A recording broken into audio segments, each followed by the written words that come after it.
जो घर से पानी लेके आओ, बड़ा कस के प्यास लागल बा। अगर हम तोरा के बिरयानी खियाई तो का बात कैली यार, मुंह में पानी आ गई। अब हमरा घरे ना जाए को पड़ी। कैसे? तोरा मुंह में पानी आइल बाटे, उहे पी ले।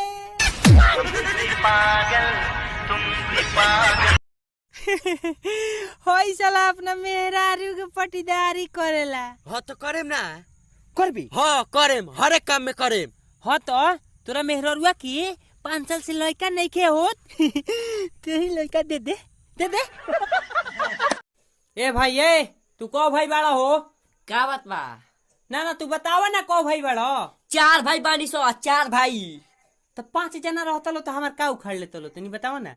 नाच नाच रे सुबह हे नहीं आउनु, हई देख ना हई लोग बालो नु, तो हमनी के वीडियो आँख फाड़ फाड़ के देखत।